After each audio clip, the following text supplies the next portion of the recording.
thanks for inviting me to be part of this panel. Very excited to share this paper, something that I've been thinking about for almost 15 years, and this is kind of the third effort to try to get at this. Hopefully more successful than the first two. And if any of you were at the local political economy conference before APSA, some of this is going to be very similar. Julia was my discussant. She had some great comments. So I actually have a slide at the end where I go through the various things she suggested and address those as well. So there's going to be a little bit of new stuff this year as well. And then hopefully I can also, with a little bit more time, give you some of the motivation. So I'm interested in how we think about competition in the context of the public sector. And I guess what motivated me to think about this is some dissatisfaction of, I think, the conventional wisdom. And the conventional wisdom goes something like this. This is a quote from the now dissolved U.S. Advisory Commission on Intergovernmental Relations. And on this question of who benefits when governments compete, it says, just as market competition produces an economic system responsive to consumer needs, interjurisdictional competition can produce a government system responsive to voter desires. And I think this is a notion that goes back to Tibu, an idea that when you have multiple governments, multiple options, voters can vote with their feet, and in some ways constrains governments and makes them more efficient, effective. Carolyn Hawksby has done a lot of work on this in the context of education, looking at the impact of competition in the public school market and on efficiency and productivity in that sector.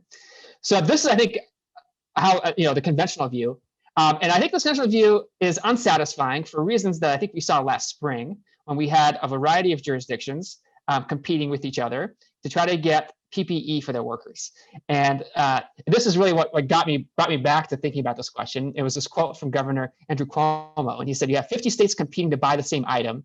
We all wind up bidding up each other and competing against each other, where you now literally will have a company call you up and say, well, California just outbid you. It's like being on eBay with 50 other states bidding on a ventilator. And so I think this is also competition, but it has like the opposite impact, right? Here, states are competing, but instead of efficiency, they're actually driving up each other's costs and making government less efficient. And so this is, I think this idea that became really, really clear last spring as states were trying to respond to COVID, I think applies in many other contexts. And so let me kind of explain to you where when I first encountered this and why I think this actually has some broader applicability theoretically. So one of my first jobs out of college, I was a newspaper reporter in Santa Barbara for the Santa Barbara News Press.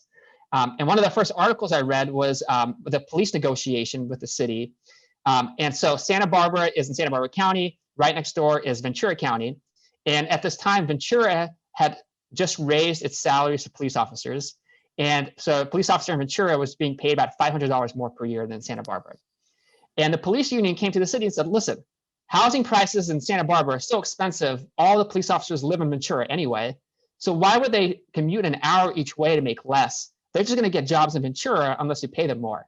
And so they demanded a 28% raise over 3 years, using this idea that, hey, if you don't pay police officers enough, they'll just get jobs someplace else. So this is, again, competition, but I think in a very different way than we would expect from kind of the standard Tibu approach, or even I think some of the findings that from Carolyn Hawksby's work. So this is when I first started thinking about it. So in 2010, I had the great fortune of being able to actually be in Carolyn Hawksby's public economics class, and she laid out kind of the Tibu model and some of her work. And I asked, well, we keep thinking about cities competing and people leaving, taxpayers leaving, but what about the public employees? What about all the other procurement that happens, whether against police officers or buying PPE? Aren't they competing there? And aren't the effects going to be kind of in the opposite direction? And she kind of stopped and thought about it and said, no, that never actually happens. So let me give you one more example. So when I was in San Diego, there was an initiative on the ballot. San Diego had a massive multi-billion-dollar pension deficit. And so the city decided to get rid of its defined benefit pension plan. And also, as part of this effort, to freeze salaries for all public employees for 5 years. And people said, well, this is going to be devastating. Everybody's going to leave the city. In an initial few years, there was actually increasing concern about police officers who were being trained in San Diego at a massive cost of taxpayers. It cost about $100,000 to run a police academy. So San Diego was paying $100,000, getting these new police officers, and then they were leaving to one of these nearby jurisdictions that not only had a defined benefit pension plan, but also was paying more because of this 5-year pension freeze. And so interestingly enough, just last year, the city auditor decided to do kind of a systematic analysis and decided to do kind of a comparative salary survey. So they compared San Diego salaries to 24 other benchmark cities in California, and found that although we were talking about police were actually the least underpaid of all these other occupations. So city attorneys were paid 50% less in San Diego than compared to these comparison jurisdictions. And then linked that to turnover and said, hey, look, the places where we're paying employees the least competitive salaries relative to our peers, we're also losing employees to these other places, which is, again, I think a very different way of thinking about competition. Here, competition is really constraining how much cities can pay rather than allowing voters to get more efficiency. So that's what I want to think about is how does competition play out in this particular context of public sector compensation.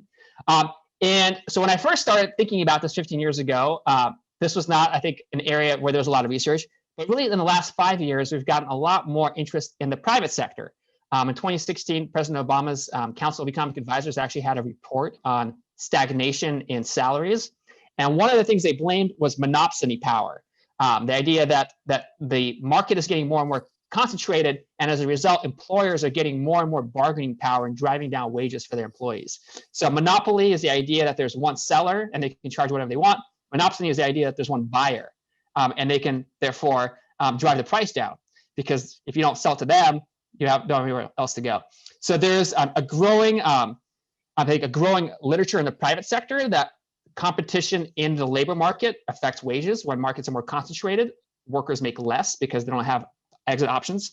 And so what I want to do is bring this to the public sector and think about how this plays out in government. So this is, I think, a pretty common feature. I showed you the audit from San Diego where they found 24 jurisdictions and compared salaries. And there's actually consulting companies that just specialize in this. Right? They go out and they compare how much your jurisdiction pays relative to what you consider your peers and tell you whether you're paying too much or too little. So there's this, I think, this comparative, competitive context here as well. And in particular, I want to look in this paper at the teacher labor market, which is actually pretty unique. So if you look at economics research on monopsony power, the two areas that are most heavily studied are teacher markets and nursing markets. And those are both unique because those are both primarily women-dominated fields. So in teaching, it's about 80% women, 2/3 are married. And the idea, the claim is at least, that that because these married women are the second income earner, they're really constrained in their employment options, right? They can't just, if you're in San Diego, if you're a teacher in San Diego, you're not getting paid enough, you can't just move to Colorado because your family is still in San Diego and your husband is there and your husband's job is there. So you're really limited geographically in what your options are. And so nursing, I think, has very much that same feature. So for that reason, a lot of the early research in economics looked at teachers and nurses because they thought those were the areas where we could really define the labor market geographically and then measure competition in those places. And so those are also areas, right, where if there's not a lot of competition, we could imagine employers taking advantage. And so, you know, historically, I think one argument for why teachers are paid so little in the United States is because there wasn't a lot of other employment options for women. And so, so school districts could take advantage, essentially. So I think teaching is also important because although I think a lot of us might think that teachers are underpaid, showing why that's true empirically, I think is actually really difficult because teachers are not drawn randomly from like all college graduates. If you look at the kinds of majors they major in, at their SAT scores, they we might not know what the right counterfactual is in the private sector. And in fact, there's a lot of uncertainty on that end, and there's also a lot of uncertainty amongst voters about how much teachers actually make. It turns out voters massively underestimate how much teachers make. So that's kind of the motivation. I'm going to look at teachers. I'm going to look to see how competition in the labor market for teachers affects compensation. So the unit of analysis is going to be the county, and essentially my empirical strategy is going to essentially replicate what people who study monopsony power in the private sector do. I'm going to look at the county. The dependent variable is going to be the log of the average salary. I also have, not in the results I'll present today, but I have some non-wage forms of compensation. The key independent variable is going to be market competition using this HHI index, again, pretty standard. And I'm going to essentially compare counties over time over this 20-year period and compare places where markets are becoming more consolidated, less competitive versus markets that are becoming more diffuse, and really leverage that within change over time. So most of the analysis is going to be at the county level because I think, again, that's in general, I think the standard way of doing this. I will also present some results looking within individual school districts. And I think this is important because we can imagine that there's some compositional change, right? Maybe if more efficient districts gain markets share over time, or vice versa, that could affect the average at the county level, but not really affect the actual compensation policies of any given jurisdiction. So here are the results. So this is for salaries, this is for benefits, this is total compensation at the county level. And the big takeaway is less competition, so more market power for employers means higher pay for employees. So this is the exact opposite of what you find, I think, in all the research in the private sector. So give you a sense of the effect size, so that this index ranges from 0 to 1. Obviously there's very little shifts of that size. So the average shift is about 0.1. So divide this by about 10, and you get a sense of what the typical effect size is for a standard deviation increase. So again, more concentrated markets, fewer employment options for employees, oddly enough, leads to higher pay for employees, which is, again, I think theoretically not at all what you would expect given the literature in the private sector. Here is the same analysis at the school district level, and you find similar effects, somewhat smaller. And I think most interesting and most convincing to me is it's really not driven by districts gaining or losing market share. It's really being driven by this broader competitive environment. So the district's own market share, the share of teachers in a given county of employees, does not predict changes in salaries. So what are the mechanisms? Why would we see this, given, again, kind of all the theory we have, all the evidence we have in the private sector, where we find the exact opposite? More employer power means lower pay rather than higher pay.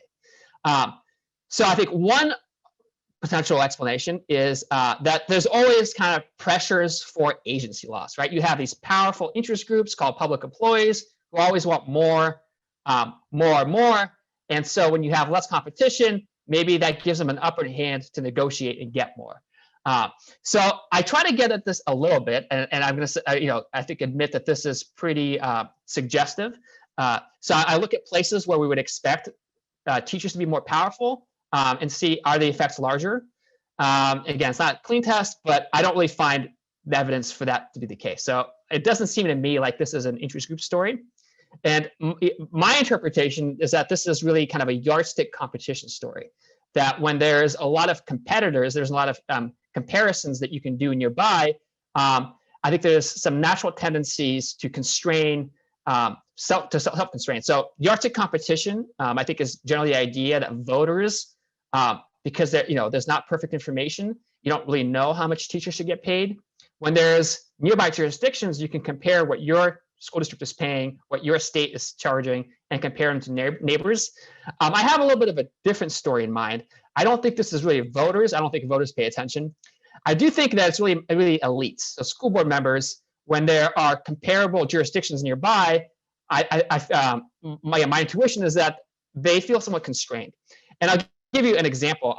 So about a year ago, I was talking to a Columbus school board member who was negotiating at the time a contract for school bus drivers. And she had just met with the treasurer of the school district.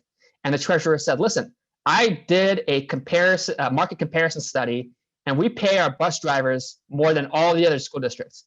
I don't understand why you guys want to pay them more. Like, clearly we are not, we're not underpaying, which is, I think, again, how I would imagine yardstick competition playing out. You have elites that have information about what the market is doing, and therefore feel some constraint. But her response was, well, we're different, right? We're a big urban school district. Our bus drivers deal with a lot more crap than the suburban bus drivers. So we have to have some differential that compensates them for that.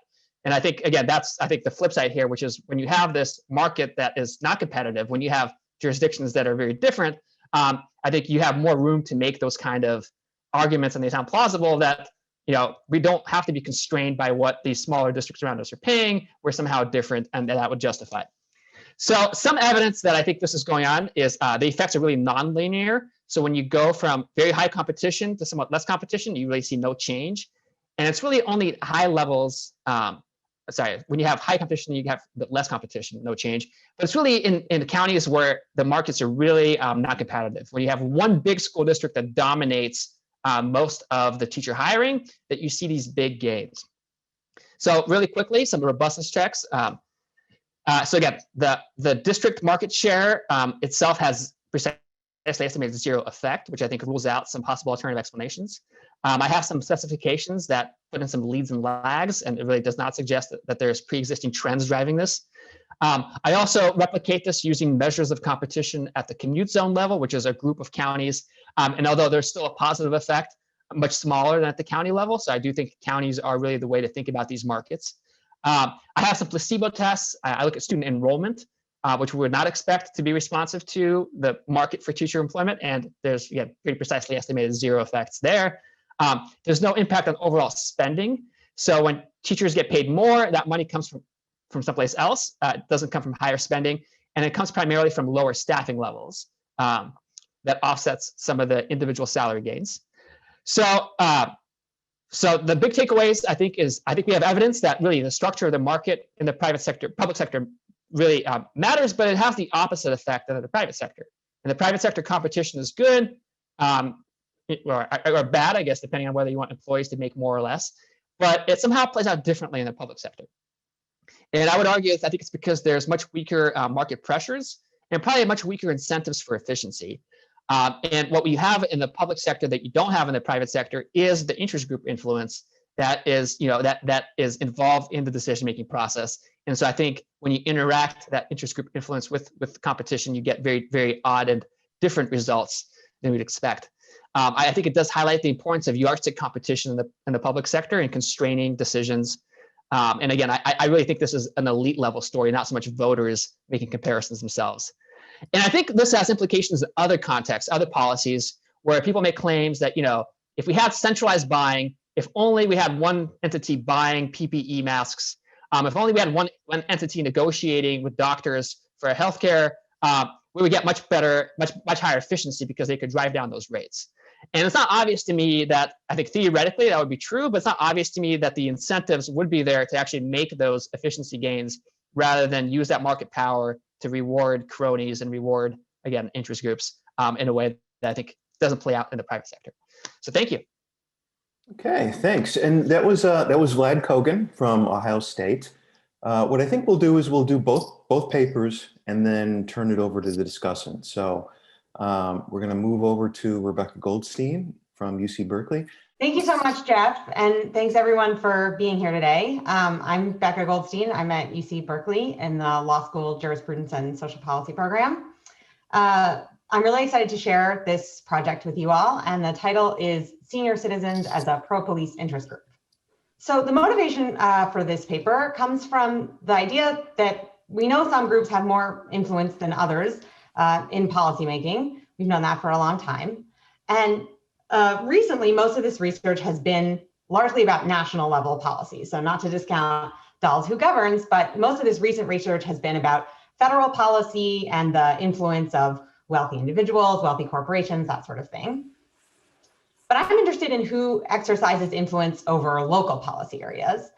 And I'm particularly interested in this because local policy areas often touch citizens quite directly in ways that federal policy sometimes don't. So you can think about housing, transit, policing. These are policy areas that touch citizens' lives in really direct ways. So the research question that I'm going to be looking at is who influences policing policy at the local level. And I'm going to be working on the definition of an interest group, that an interest group is any group that's based on one or more shared attitudes and makes certain claims upon other groups or organizations in the society. And I'm going to be arguing that senior citizens constitute an interest group that is agitating in a pro-police direction at the local level. And I'm going to, just to give away the ending, I'm going to be showing you, I think, three things. So first, I'm going to show a public opinion gap, that younger Americans are much less supportive of additional policing than older Americans are. Then I'm going to show that there's a participation gap. Older Americans participate much more than younger Americans do in politics. I'm not the first person to document this, but I think I'm going to just show some interesting evidence here. And then I'm going to show some kind of more suggestive evidence that seniors are actually influencing city level policing policy in a pro-police direction. So to give you a sense of where I'm going, first I'll show you some, I'll explain the data and show some descriptive statistics. Then I'll present some results about age and public opinion, and we're going to talk about the role of race. I'll present some, I think, also more suggestive results about the role of age, numeric age versus generational cohort in looking at these effects. And then I'm going to show some kind of tentative results about how these preferences might translate into policy, and then discuss some implications. So first, the data. So the data on public opinion and political participation comes from the CCES 2016. And for that survey, I wrote an original survey question. It was a support oppose item. So respondents read it and indicate whether they support the policy or oppose the policy. And the policy is increase the number of police on the street by 10%, even if it means fewer funds for other public services. So in writing this question, I don't think it's perfect, but in writing this question, I wanted to focus respondents on kind of policing on the street, not just necessarily police budgets, which could mean like higher compensation for existing police officers.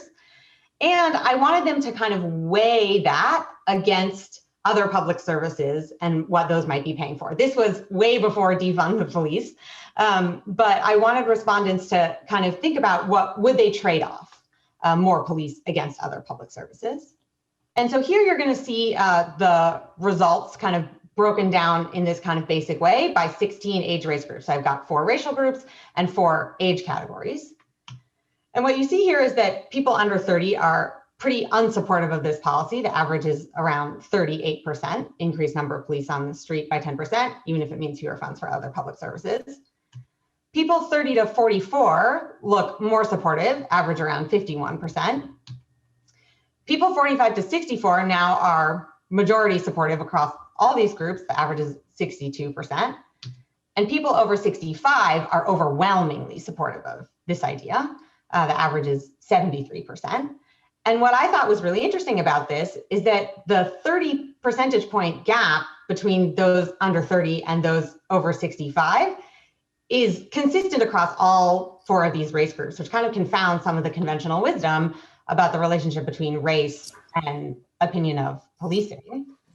And I think this is actually especially interesting because we know that age distributions are not the same across racial groups in the US. In particular, whites are quite a bit older than non-whites. And this trend, I think, has kind of snuck up on us as social scientists because it grows slowly every year, but it's now a really, really large gap. And there's almost a 15-year gap in the median age between whites and Hispanics. And there's also pretty large gaps between the median age of whites and Asians and the median age of whites and Blacks.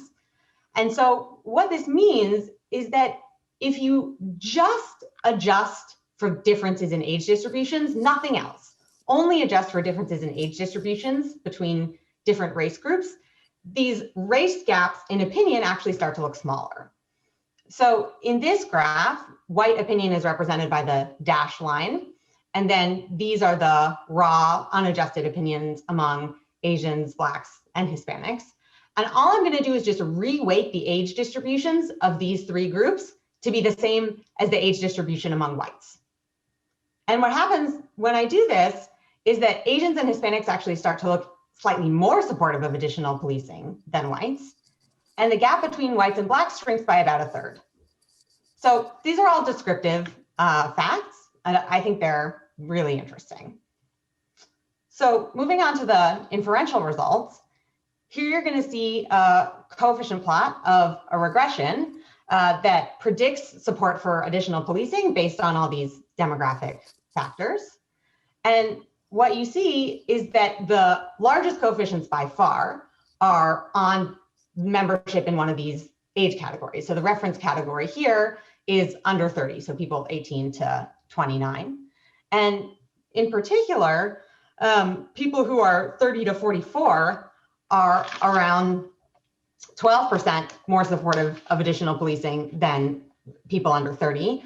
People 45 to 64 are around 23% more supportive, and percentage points more supportive, and people over 65 are around 33 percentage points more supportive of additional police, and even controlling for basically all the demographic variables that we have in the CCES, including race, partisanship, gender, home ownership, state fixed effects, index of county urbanness, income, education, whether there's a child under 18 in the home. And I also merged the county level violent crime rate from the FBI's data into the CCS data for this. The coefficients on membership in these race groups, here the reference category is white, are statistically significant. They're just a lot smaller. They're in the directions we would expect. So race definitely matters in shaping these preferences. And obviously this analysis is associational. It's not really clear that age categories kind of fit neatly into our causal framework anyway, but I think these are really interesting results that kind of have shaped my thinking about competition in cities over what the level of policing is going to look like. It's natural to wonder whether these effects are coming from numeric age or membership in a generational cohort. And the truth is that it's really hard to answer this question, but we can get some suggestive evidence off of the GSS. So the GSS has been asking a question since 1981, asking respondents whether we're spending too much, too little, or about the right amount on, quote, halting the rising crime rate. And so if you look at all the responses to that since the 1980s and include both numeric age and indicators of generational cohort, the estimate of the effective numeric age is almost precisely 0. And then there are some statistically significant relationships between generational cohort membership and reporting that you think that too little is being spent on halting the rising crime rate. And in particular, these groups born 1946 to 58, 58 to 70, and 70 to 82 are all significantly more likely to say that they think there's too little being spent on halting the rising crime rate compared to those who were born from 1982 to 94, which is the reference category here. We know that older people participate much, much more in politics than younger people do. I'm not the first person to document that. But just to give you a sense of the evidence for that in the CCES 2016, so here you're going to see bar plots where if the bar meets the line at 1, that means that that age race group is participating at the same level of its representation among the voting age population. And so at the top, this is the CCES validated voter turnout in the top panel. And in the bottom panel, it's whether the respondent said that they participated in politics in some other way. And the CCS offers 4 of those ways. So attending a local meeting, putting up a political sign, working for a candidate or campaign, or donating to a candidate or campaign. And what you see is that even within racial groups, older people are massively overrepresented and younger people are massively underrepresented. So for example, in 2016, 27% of voting age Blacks were under 30, but only 17% of Black voters were under 30. And on the other side of the age spectrum, in 2016, Hispanics over 65 were only 8% of voting age Hispanics, but they were 14% of Hispanic voters. So I'm interested in how these preferences might translate into policy. That's obviously a really difficult question to answer, but I did try to take a look at whether cities with more seniors have more full-time sworn police officers or larger police budgets. And to try to get at that, I looked at data from the Law Enforcement Management and Administration Survey and matched it to city-level demographic calculations from the ACS and crime data from the FBI, and that leaves about 1,500 cities. And so when you do this analysis and control for kind of other city-level demographics that are probably influential on policing spending, there is a statistically significant association between the share of the city's population that's over 65, the share of the city's voting age population that's over 65, and the number of police officers per capita and the police budget per capita.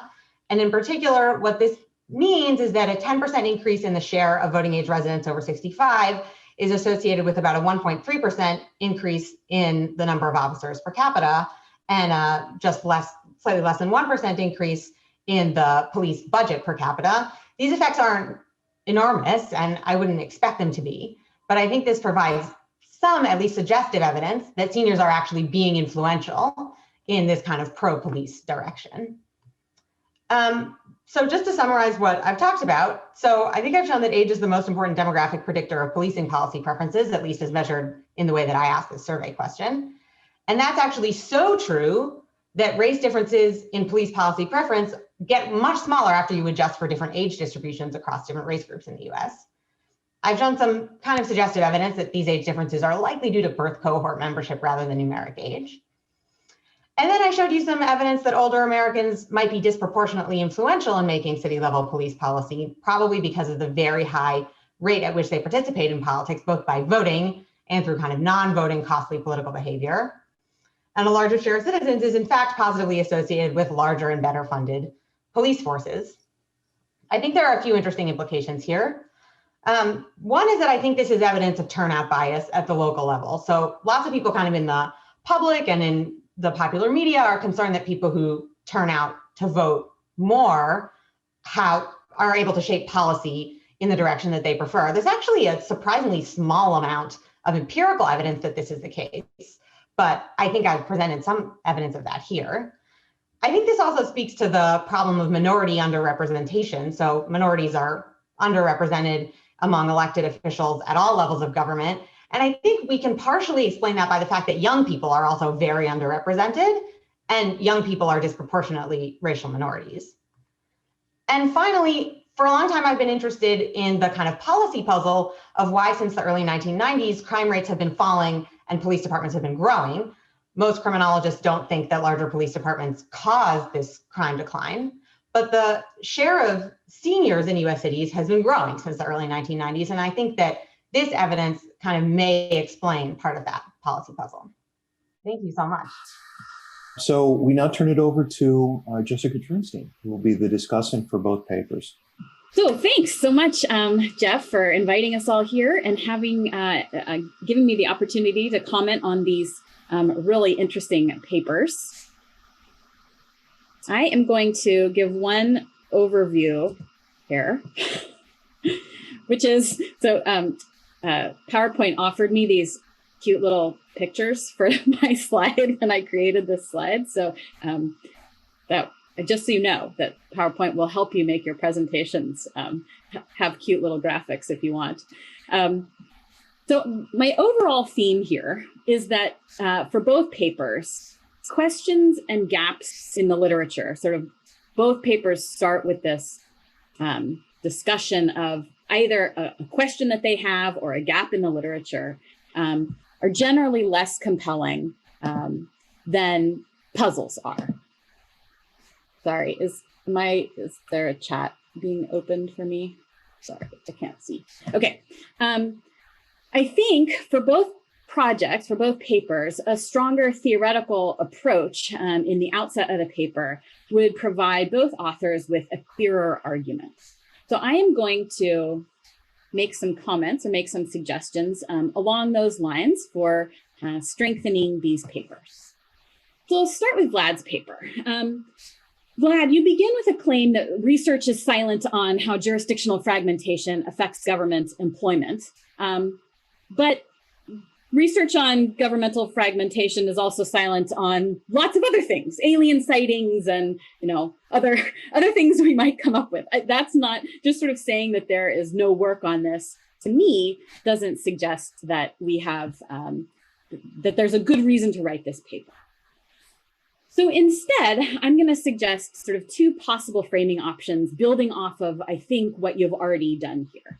So the first framing option that I'm thinking about for your paper is this sort of public-private option that you kind of lay out in the paper. The introduction to the paper right now is a little bit confusing because you lay out competing predictions, but you don't really tell us what your argument and expectations are. But on page 4, you make a point that I think could be a sort of overall claim or driving claim for the paper, which is whereas private firms are strongly motivated to reduce costs to increase profits, government officials respond mainly to re-election pressures that can require balancing the interests of voters and taxpayers with demands from other politically influential interest groups, including public employees. And these considerations can be affected by local competitive conditions. Reduced jurisdictional competition raises salaries, and you say in the paper, because voters have no way to compare their current conditions. In the talk today, you emphasize more that this is an elite story, which is fine. It just came across in the paper as being a little bit more driven by voters. So if you sort of push on this frame a little bit more, I think you could sort of start off by saying, in the market world, firms can see their competition. They can see how they measure up, but voters and elites in the public world are not so good at this. So you need to be sort of clear that the mechanism here is knowledge or information, right? You need to lay out the conditions under which you expect competition to have this negative outcome. And so for the way I read your paper is that you expect this negative outcome to occur when you cannot see what your competitors are doing. And so that's elites in your story or voters in your story versus in the private sector where firms really have this knowledge. So you might give us a story about how this works, right? So salaries are set by school boards who are elected and punished by voters. And then you might compare that to like a tech firm that sets wages for programmers and can see how their output compares to the people that they're hiring. A second possible framing option for you would be to go in a slightly different direction. There's this paper by Ostrom, Thibault, and Warren. I'm sure you're familiar with it, where they talk about gargantua. Gargantua is their name for a single entity, governmental entity that governs over a large area. And what they say is that gargantua produces poor outcomes because of bureaucratic massiveness, essentially. So another frame for you might be to sort of start with that general claim and say, they're right that there are poor outcomes that result from gargantua, but the poor outcomes actually result from voters or elites' lack of knowledge about what good outcomes look like.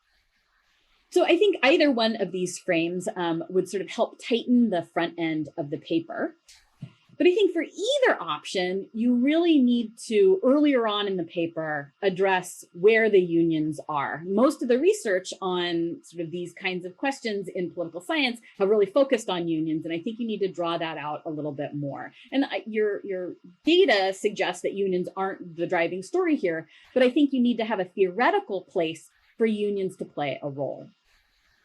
Maybe a more important thing that you need to do for either framing option is defend your underlying claim that responsiveness or good outcomes are equated with lower teacher salaries. You don't say this directly, but I think it's an assumption that you make. You claim that voters do better in a decentralized system, but we don't really know what do better means. I think that you're assuming that voters want lower teacher salaries. Are high salaries indicative of inefficiency? If you want to make this claim, I need more convincing that high teacher salaries are a negative societal outcome. Sort of some other sort of smaller points. I think you want to move the analysis of your nonlinearities up and in the paper, and your analysis of the other mechanisms sort of lower as robustness checks. And on the point about nonlinearities, I really was hoping you were going to talk more about why some counties or areas have more or less competition than others. You say it in a couple of places in footnotes, but I really thought you could do more with that. Sort of connect in a connected way, I really wanted to know why you picked county level instead of MSA, because I think of MSAs as being the labor market space that teachers might operate in rather than the county. So I think you do need to sort of address why you made that choice. Another empirical quibble that I have is that HHI should be affected by consolidation and division of school districts, which of course is not random. And so across counties, we all have different concentrations for reasons that might be correlated with teacher pay. Race, for instance, and you in a footnote say that the South has these very large school districts. And of course, I know that you know this, but the reason for that the reason for that is basically so that school districts in the South wouldn't have to provide more than a single school for Black students, right? So those kinds of factors that affect your current level of HHI, I think need to be addressed, at least discussed, maybe even just in the conclusion. So those are my suggestions for Vlad. For Becca, I'm also going to suggest a new frame. This is, my theme. This is what I do.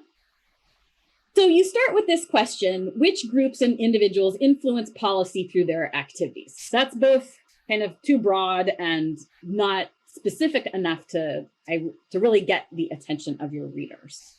And then you make this argument that seniors have a stronger preference for additional policing than non-seniors, and that this is likely a cohort effect. And then you show that seniors influence the size and budget of local law enforcement agencies. The findings, I think, are compelling, and I think the descriptive detail is really interesting. So a suggestion for revision is that you bring up the cohort conversation a lot earlier in the paper to help us explain the power of context on the development of public opinion and the long-lasting ramifications, right? So you have this argument, and I actually, you in the presentation sort of made it sound like you didn't think that this was a very compelling set of analyses, but I really liked it. So adults that came of age during the 1960s, 70s, 80s, and 90s, when crime was really spiking in the United States, have higher support for policing today. That's really an interesting story to tell. You need to explain, though, how support for policing is a natural outcome of having lived through a high crime wave. One suggestion that I have, the GSS has data on, they ask a question: where did you live when you were 16? Did you live in the same city or not? And I was wondering if maybe you could use that location data at 16 to test for the crime rates of that cohort. Ideally, I was trying to imagine what would random assignment look like here, right? Random assignment would look like something about location during your young adult age, right? Randomly assigning people to live in high crime or low crime areas when they were 18, and then compare their views when they're 65. And so that's why I thought maybe you could make use of this GSS question. You present some alternative arguments, this sort of broken windows theory and local TV news watching, that I found sort of less persuasive. And maybe you might be able to test for them, but I really liked your first explanation. So I wanted to know sort of what is at stake, given that few studies have examined the age structure in shaping policing. Like, what do we not know about police because we have missed this in our research? And if this is a cohort effect, what should we expect in the future? Is this just going to go away? Are we going to then have really small police departments going forward?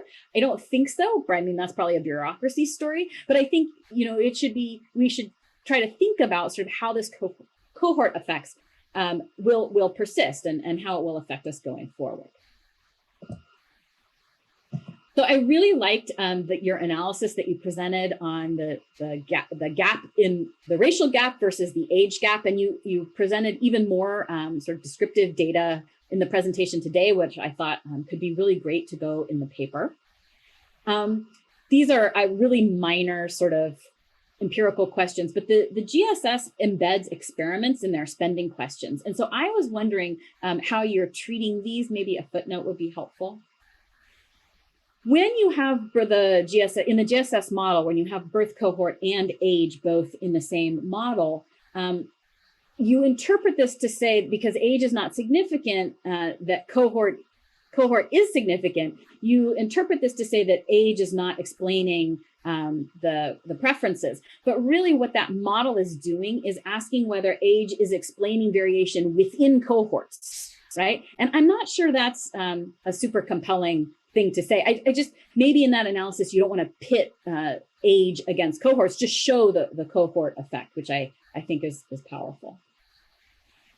I wondered, since you tell us that this is a cohort effect for preferences, whether or not turnout could also be a cohort effect.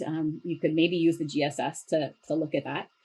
I think a more important thing to say here is I'm not sure you really need the turnout analysis in this paper. I think you could take it out and cite other people who've done this, maybe put it in an appendix, because I do think it's a pretty well accepted finding that older people participate at higher rates. But in the end, I found your results compelling and these results really interesting. I really liked your conclusion that our policies appear to reflect the preferences of the median voter and not the median resident. I think it's important work. So I was excited to read both of these papers. Okay, thanks very much. So before we turn to questions, Vlad and Becca, do you want to respond at all to some of the things that Jessica noted?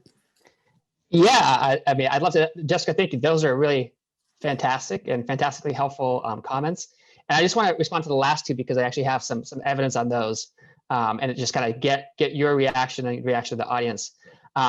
So I think on the question of counties versus MSAs, yeah, I don't have, I think, strong theoretical priors. So commute zones are essentially MSAs in places that are MSAs, and they are labor markets, contiguous county labor markets in places outside of MSAs. And I think it's interesting that, you know, the market structure within a county seems much more important than the market structure within the MSA or the commute zone outside of the MSA.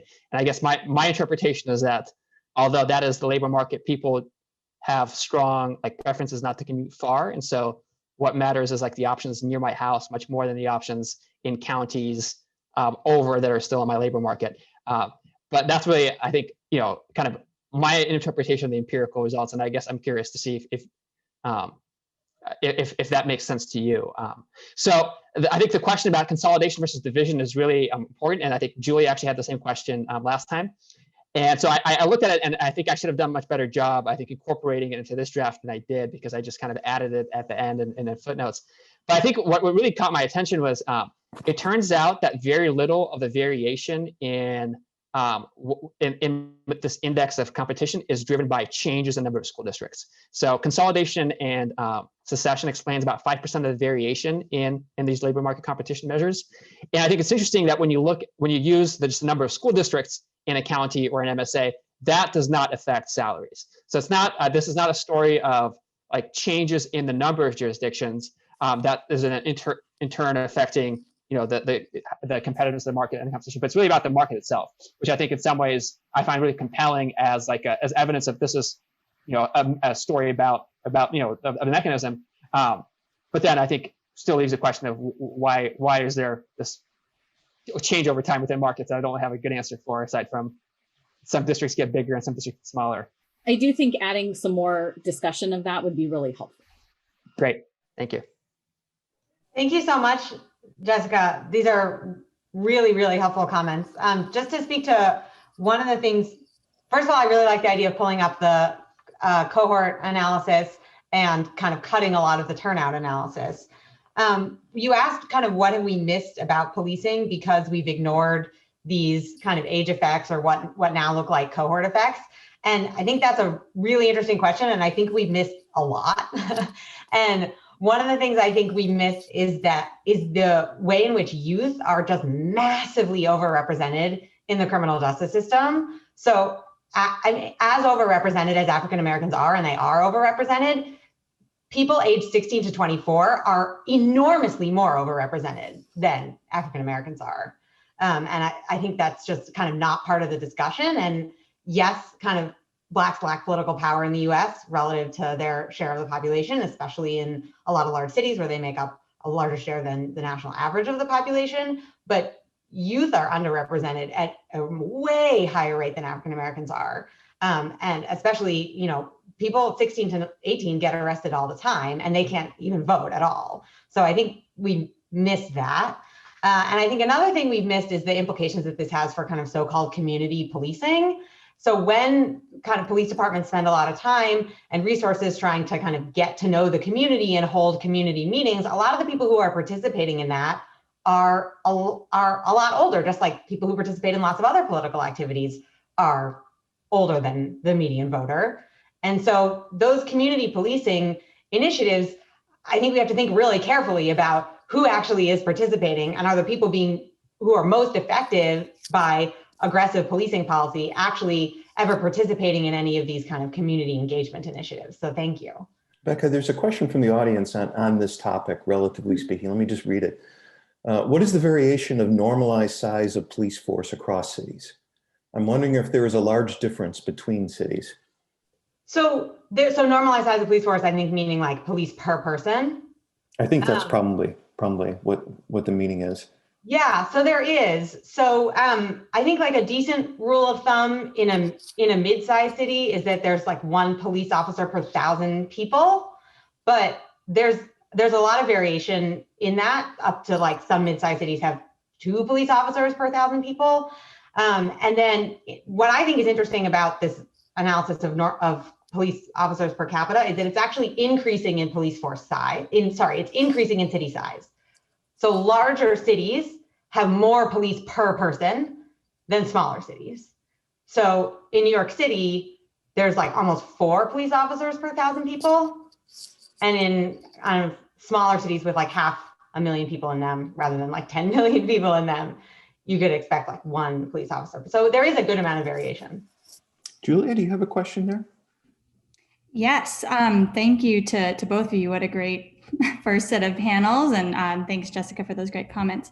Vlad, I actually really liked sort of the new framing and talking about San Diego and the new motivation. And I'm glad you looked into the source of variation and why HHI and concentration changes over time. I think that will really strengthen the paper.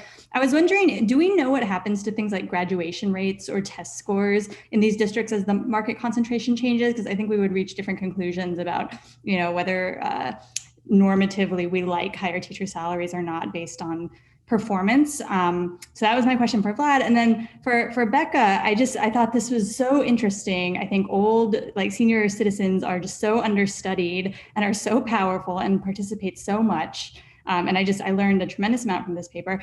I was wondering, 2 things. One was, what do we know just from qualitative or survey evidence about how seniors rank attitudes towards policing versus their other priorities that we know that they are powerful on in terms of, you know, healthcare, or Sarah Anzia studies transportation. So just understanding, like, in the range of possible things that seniors are concerned about, how worried do we need to be that we see this big gap? And then I had just a little suggestion, which was, in the table where you're using the GSS and trying to parse, is it cohort effects versus raw age? I found it a little difficult to sort of interpret all those pooled surveys where, you know, the age of respondents is changing over time, you're holding fixed cohorts, you have survey fixed effects.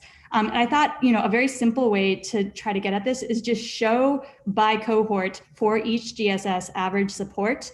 And then if, as the cohort is aging over time, support is staying the same, then that's just a very intuitive way to tell this story about cohort effects, and to show that it's actually not that as folks are getting older, they're becoming more conservative. So yeah, thank you to both of you. I'm gonna try to figure out how to lower my hand. Oh, someone already did. Thank you both. Did you want to answer, guys? Yeah, sure. I'll give a quick answer. Thanks, Julia. So on the question of test scores and graduation, I think that's a really important question. So I think the best evidence we have is of Carolyn Hawksby's work. But that exploits like cross-sectional variation, right? So she's not looking over time because there's not really comparable test score data over time. And she finds that competition leads to higher test scores and also higher test scores per unit of spending. So if you combine that with my results, and again, you know, that there's a debate between her and Jessie Rothstein about kind of, you know, her paper as well. But I think if you got it with my results and you believe that this cross-sectional relationship extends to the over time relationship, then I think it's even more worrying, right? Because less competition means higher salaries, but actually worse student outcomes. Again, I'm not willing necessarily to take that dive, but I think that's the best evidence we have to date about the impact of competition. But thanks for that question. Thank you, Julia. That was a great suggestion about the kind of presenting the results on age and cohort. There is a question in the CCES about how important are these issues to you, and crime is on that list. I can't remember the exact results off the top of my head, but I do recall that seniors were more likely to say that crime was the most important issue to them than anyone else. Not a lot of people in the US in 2016 saying that crime is the most important issue to them, which makes sense because the crime rate had been kind of falling precipitously since like 1993 and had reached kind of pre-crime wave levels at that point. There's been a little uptick since then that's spatially not uniform, but in any case, yeah, thank you so much. Okay, John Matsusaka had a couple questions that he wanted to ask. Thanks. So I enjoyed both these talks, and the discussion was excellent too. So had a couple thoughts in there, really just kind of in some ways echoing what Jessica said, but I would like to see a little more of the theoretical buildup, especially Vlad in the thing you're doing. You start off by talking about TIBO. By the way, it's pronounced TIBO. That's a thing that's always confusing to everybody, but it is pronounced TIBO. You start off talking about TIBO, but I don't think that's really an efficiency story. I mean, not just about people sorting across jurisdictions. So I was a little bit unclear what that is. What it seems to me, what you're really talking about is kind of market power, and the traditional way people, you think about it, the traditional way people use concentration is they look at from the seller point of view. So they say, if you're a monopoly firm, you charge higher prices. So when I first saw your stuff, I said, well, okay, there's some monopoly power coming out of the unions that are selling to these concentrated markets, and they're getting higher prices, just like we expect. But the more I thought about it, I realized, well, that's not quite right either, because it's not like you're a union, you can sell to it's not obvious how you sell to the surrounding districts, but it was all just a bit confusing to me. So I guess I'm sure you thought more about it, but I would like you to sketch a little bit out what is the market here, and kind of who's transacting, and whose power are we really measuring by these concentration measures. My other comment, and this goes to really both of them, is that I generally believe what they're finding, but I think they both need they both need a more serious attempt to get causal inference here. And I say this, I'm not a causal person. I'm a causal person, we're all causal people, but I'm not a causal fanatic. But if we think of your stuff, Vlad, I mean, there's reasons that you might have fragmentation in areas. It was just alluded to. There's a whole bunch of things that could be going on. And you know, herd knowledge is such a crude indicator. We really need to know, I think, that it is the fragmentation and not the whole bunch of things that are correlated with that. And I guess, Rebecca, I have the same reaction. There's a correlation there, but we really want to know that it's old people, it's not wealthy people. There's also sorting things that go on. So, you know, going back to the TIBO thing, but we've got old people are likely to sort into areas that might have more police or something like that. So is that them causing it, or is that them responding to it, right? So there's a whole bunch of things going on in there. I mean, I think your regression also has endogenous variables on the right-hand side, which makes me super nervous, like the crime rate, that shouldn't be there. But I would encourage you both to think a little bit harder. Again, I don't want to be fanatic about causal stuff, but you guys are both making causal claims, and we're sort of at the point, I think, of the field where you got to sort of up your game in those sort of things, and I do think more could be done on that. I don't think you're going to get. I don't need a silver bullet, but I think there's more would make it more convincing. So that's my just to give you a reaction. Maria, next. Hi. Thank you for the great papers. Two super quick comments. So one for Becca and one for Glad. For Becca, I was thinking, I thought that it was really interesting and important to understand whether it's more correlated to age effect or more to a cohort effect.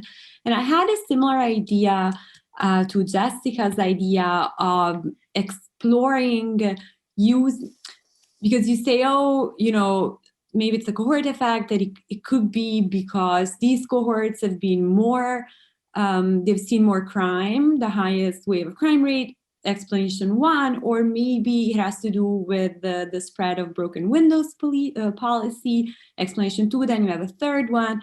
And I was thinking that you could use location to adjudicate between all of them, not just to test the one, because I mean, I'm sure there are parts of the US that were more exposed to broken windows, for instance. So you could use the location during impressionable years. I thought it was like a cool idea. And I also really wanted to say that I really like the fact that you try to build a bit of a trade-off within your question on spending, which I think is something that's always lacking when we ask about preferences. So I thought that was really cool. Then for Vlad, I was wondering, since a lot of the original theory has to do with the gender composition of the teachers, I was wondering, do you have any information on the gender composition of the teachers in these different counties? Do we see any effect on that? That might be interesting. Yeah, I think the location idea is really interesting.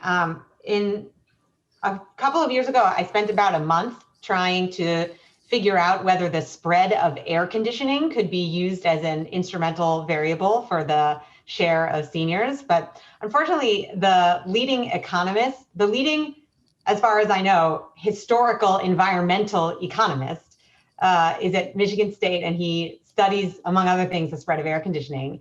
And he actually thinks that it did not kind of marginally air conditioning becoming widespread in the Southeast and Southwest US did not marginally induce older people to move, which is a real bummer for me. But I have thought about those locational issues, and I will take another look at also the GSS question about where you grew up. Yeah, thanks for that suggestion. So actually, I have not looked at variation in the gender composition kind of geographically. I've only just gotten CPS data over time just to see if it's changed over the 20-year period. So that's a really good idea and good suggestion. Thank you. Hi, everyone. Thank you. So John actually said a lot of what I was going to say about my concern about separating preferences from efficiency, which is something you'll see later in my work that I'm having a lot of difficulty with. But overall, I think, Vlad, I was just a little wary of the term efficiency, because, when we think of efficiency in terms of how much we pay a worker, traditional definition of efficiency is, equating marginal wage to their marginal product, to their marginal output. And, how do you measure that in the public sector? How do you measure that in the educational sector? And you touched on that a little bit, what is the proper compensation level for an education worker, for a teacher? So just moving away, I don't know why efficiency would be a term that you'd want to, kind of center this on in the first place. And my first thought also was going towards, the interjurisdictional competition in terms of taxes and this, the race to the bottom. Is that efficient, or is that, when you pay less for things, you get less? So are you getting less in areas that have lower concentration and you're paying teachers less? Are you getting less quality, less value, all of that? So I have a question from the audience. It's actually from my new colleague over in political science, Miguel Pereira. And he is asking, he is a suggestion to Becca's paper. The project sounds great, and I buy the story of differential influence through differences in participation. It's pretty much consistent with Brockman and Scaver and Hertel-Fernandez et al., et cetera. One way of testing the causal story would be to randomly encourage youth groups to city meetings on policing and then survey local officials about perceptions of constituency preferences or measure policy effects, if harder. Any thoughts there? I would love to do that. That sounds like Thank you. Okay, we have a few minutes if anybody has any further questions. Julia?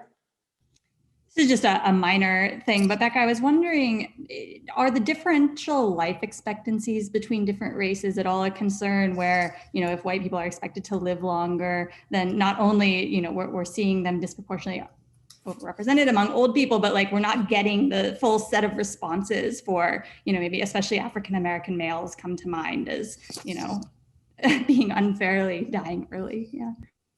Certainly, I think that is part of the story of the different composition of age categories within racial groups in the US. And it's particularly true of, well, not life expectancy, but with incarceration, especially in the cohort of men who were born in the mid-1960s to mid-1970s, they're not in the voting age population because they were incarcerated and many disenfranchised. This is, if you compare to the counterfactual of those people not being incarcerated, and in the case of older folks, those people living longer, they're not high, African-American males are not participating at really high rates in any case. But yes, that is part of the story of different compositions of age distributions within race groups. Okay. John has another question. Yeah, just actually a suggestion, Vlad. I was listening, Vlad, as I was listening to the comments here, it does seem to me the more you could say about this efficiency issue, the better, because people are interested in that as I am. But it occurs to me one thing you might be able to do, and maybe this is another project, but I know you don't mind getting your hands dirty. But I mean, there's a large labor economics literature that shows that government workers get paid more than non-government workers. So public school teachers probably gets paid more than the equivalent private school teachers. And these come from your standard wage regressions where you regress wages on experience, you know, education, and a bunch of other stuff. So there's sort of a premium for working for the government. And that's typically interpreted as sort of a premium, that's a union premium or something like that. But it seems to me that you could run something like those sort of regressions and put in your HHI variable, because that would kind of tell you whether it's sort of a premium above and beyond kind of what would you expect for skill and education and so forth. Again, that's a bigger project, but if you want to go down that path, I think there's actually a doable way, and you would have kind of you could draw on some established techniques in there at a labor economics too. Thanks. If I could just respond really fast, I think this is actually just, you know, I'd love to talk to you more about that. It's a really interesting question. And one thing that kind of stood out to me in reading all this work is it's actually not at all obvious to me, like whether teachers are overpaid, underpaid, or paid just right. For two reasons. One is like, so there is a lot of work on, you know, controlling for education and seeing, is there a differential in wages? I think one of the big challenges is like the teacher pay scales incentivize getting a lot of graduate degrees that don't actually like improve teaching outcomes. So some of the education is endogenous to like the policy. And there's also like really weird results where nurses get paid 5 times more than they should. I think the other interesting thing is, so the best evidence we have is from like teachers that leave the profession and switch, and then people track them in unemployment, administrative unemployment data to see if their salaries change. And it's really kind of all over the place. There's some work that shows teachers get paid less after they leave teaching. Some shows they get paid about the same. Some shows that, you know, that they get paid more, but it's obviously that's limited to people that leave. So who knows if they're representative. So if anybody listening has like any good information about how to benchmark what teachers should get paid to what they actually get paid, please, I would love getting that information, because from my reading of the literature, I'm still just completely puzzled. And I think to me, it highlights just the oversight challenge here for voters. Even if I can't figure out how much teachers should get paid, I can't imagine the average voter would have any way of knowing whether the wages are fair or not fair. But thank you. Great panel, by the way. I thought it was excellent, and this is off to a tremendous start.